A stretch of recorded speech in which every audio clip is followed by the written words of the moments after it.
आप सभी को विशेश्वरी स्टडी सेंटर के यूट्यूब चैनल पर जोहार। आप सब लोग जानते हैं कि जेएसएससी पीजीटी का 4 विषयों का फाइनल रिजल्ट आ चुका है।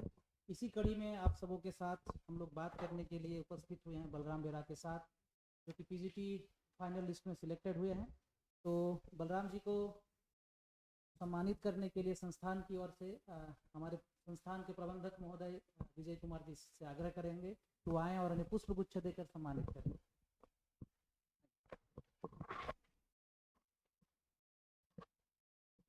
धन्यवाद सर। तो इस कड़ी में हम लोग आगे बढ़ते हैं और सबसे पहले बलराम जी आपसे जानना चाहेंगे कि आप अपने विषय में 2 शब्द बताएं। आप कहाँ से हैं, क्या करते हैं, इस विषय में थोड़ा सा बताएं अपने विषय। Thank you Praveen sir.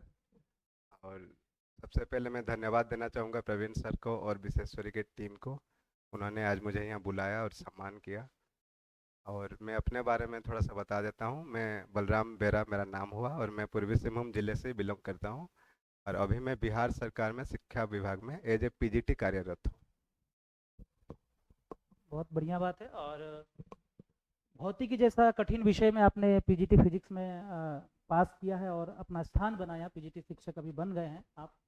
तो मैं आपसे ये जानना चाहूँगा, खासकर जो आने वाले छात्र हैं या जो तैयारी कर रहे हैं पीजीटी फिजिक्स के लिए, कि एग्ज़ाम की तैयारी के लिए किन किन विषयों पर मूलतः ध्यान देना चाहिए ताकि कम समय में छात्र अपनी जो गोल है, उनकी जो गोल है जो वो अचीव करना चाहते हैं जीवन में, पीजीटी शिक्षक बनना चाहते हैं, उसके लिए किन किन विषयों पर उनको मूलतः ध्यान देना चाहिए, एक एक करके उन सब विषयों पर और आपने क्या क्या स्ट्रेटेजी अपनाया था उन विषयों पर आपसे बात करना चाहेंगे। तो एक एक करके इस विषय पर जो आपकी एक्सपीरियंस है उसको रखें।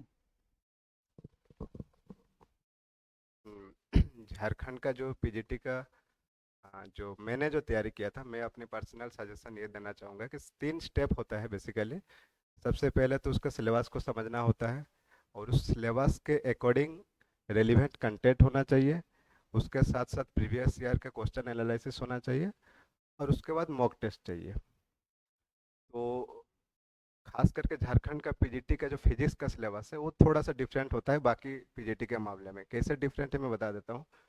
इसका सिलेबस को थोड़ा सा कॉम्प्लिकेटेड बनाया गया है। बेसिक लेवल से इसको शुरू किया गया है और ये एडवांस लेवल तक है। लगभग हम लोग को एमएससी तक का लेवल यहाँ रखना पड़ेगा।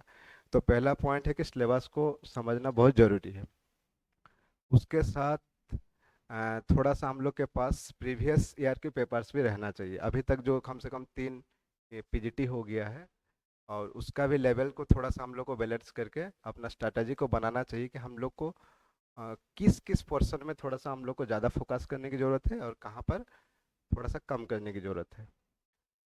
दूसरी बात है कि सिलेबस के बाद हमें पढ़ने के लिए कंटेंट होना ज़रूरी है। और फिजिक्स में इतना वास्ट पोर्शन होता है और उसका इतना रेफरेंस होता है कि हम कंफ्यूज हो जाते हैं कि कौन सा रेफरेंस यूज करें। क्योंकि हम जब भी डिस्कस करने बैठते हैं तो तरह तरह के रेफरेंस आते हैं, सजेशन आते हैं।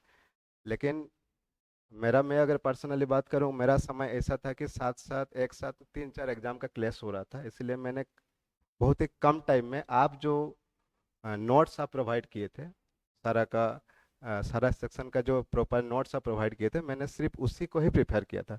क्योंकि जानते हैं साथ साथ बिहार का एग्ज़ाम था, स्टेट का एग्ज़ाम था, एमपी का भी एग्ज़ाम था। इसीलिए मैंने बहुत ज़्यादा रेफरेंस को प्रिफर करने का टाइम नहीं मिला। तो आप जो प्रोवाइड किए थे उसी को ही मैंने प्रिपेयर किया और बार बार उसको रिवाइज करने का काम किया। और साथ साथ आपका बनाया हुआ मैंने टेस्ट सीरीज भी काफ़ी अच्छा से लगाया। और साथ साथ कई पीजीटी का प्रीवियस ईयर क्वेश्चन को ही खूब प्रैक्टिस किया और उससे एनालिसिस करके फिर जो भी डाउट हुआ मैं पर्सनली आपसे भी सजेशन लेता था। और विशेषज्ञ की टीम के माध्यम से भी मुझे बहुत सारा हेल्प मिला बहुत सारे मामले में। एक विषय और जानना चाहेंगे आपसे कि तैयारी को लेकर मूलतः ये सवाल होता है कि कितना घंटा पढ़ना चाहिए, कितना घंटा नहीं पढ़ना चाहिए। तो आप ऐसे रोजाना कितना घंटा पढ़ते, मतलब पढ़ने के लिए क्या समय आपने खपाया?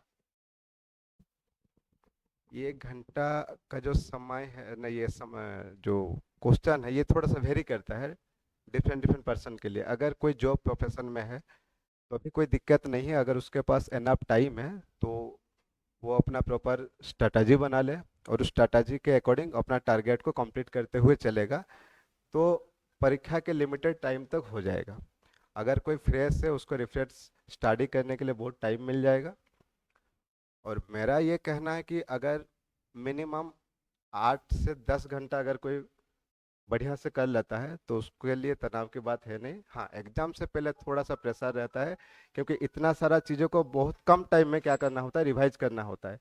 तो अगर वो थोड़ा सा मेहनत करे, अगर शॉर्ट नोट बना ले, जैसे मैं पूरा फिजिक्स का शॉर्ट नोट इतना प्रिसाइज रूप से बना लिया था, कम से कम 20-25 पेज का एक पेज में मैंने पूरा फिजिक्स को वहाँ पर समराइज कर लिया था। मैं जहाँ भी जाता था बिफोर एग्जाम में उसको क्या कहते थे, पढ़ लेते थे। और फार्मूला ही था, कुछ कांस्टेंट वैल्यू था, कुछ मेन मेन जो डाटा जो इजीली याद नहीं रहता, इस तरह से मैंने वो बना लिया था, तो वो मेरे लिए काफ़ी हेल्पफुल था। एक सवाल और आपसे पूछना चाहेंगे, क्योंकि पीजीटी की तैयारी करने वाले या टीजीटी की तैयारी करने वालों में मूलतः दो कैटेगरी के स्टूडेंट हैं। एक जो सब कुछ छोड़ के केवल तैयारी कर रहे हैं, कहीं जॉब नहीं कर रहे हैं, और दूसरे कैटेगरी के ऐसे विद्यार्थी हैं जो कोई स्कूल में है, कोई कॉलेज के साथ हैं, या +2 कॉलेजेस में है और वो तैयारी कर रहे हैं। ऐसी परिस्थिति में चूंकि झारखंड एक ऐसा स्टेट है, या यूपी है या बिहार है, वहाँ मध्यवित्त परिवार के जो स्टूडेंट हैं उनके लिए असमंजस का विषय होता है कि वो या जॉब छोड़ के तैयारी करें या जॉब के साथ साथ तैयारी करें। तो इसको लेकर आपका अपना पर्सनल ओपिनियन क्या है, मैंने ये बेटर क्या है दोनों स्थिति में? अगर हम लोग झारखंड के रेस्पेक्ट में बात करेंगे तो यहाँ तो एक समस्या ये है कि यहाँ वैकेंसी रेगुलर नहीं आती। उस समय में हम लोग के ऊपर थोड़ा सा प्रेशर ज़्यादा रहता है, कैसे पढ़े, पढ़े या ना पढ़े, या तो नोटिफिकेशन आए तभी पढ़े। तो ये थोड़ा सा कन्फ्यूजन बना रहता है।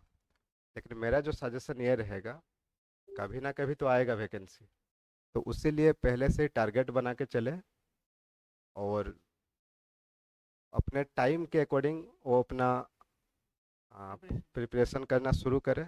और जो एक इम्पोर्टेंट पॉइंट आपने पूछा कि अ, एक मध्यम वर्गीय परिवार के लिए थोड़ा सा मुश्किल हो जाता है। देखिए, हम लोग का झारखंड, जहाँ तक मैं समझता हूँ, थोड़ा सा फिजिक्स का स्कोप, फिजिक्स के टीचर कमी है। और उस स्थिति में मेरा जो सजेशन ये रहेगा, विश्वेश्वरी के टीम और खास करके आप बहुत अच्छे काम कर रहे हैं, और आपसे बहुत लोगों को मदद मिला है। इवन कि हमेशा फीस की बात भी नहीं होती, वो तो मैनेजेबल है, लेकिन बात है कि एक अच्छे फैकल्टी का, एक अच्छे गाइडेंस का। आपका जो अनुभव है, अगर उस अनुभव और गाइडेंस को भी कोई फॉलो करे, मुझे नहीं लगता कि उसके लिए असंभव है।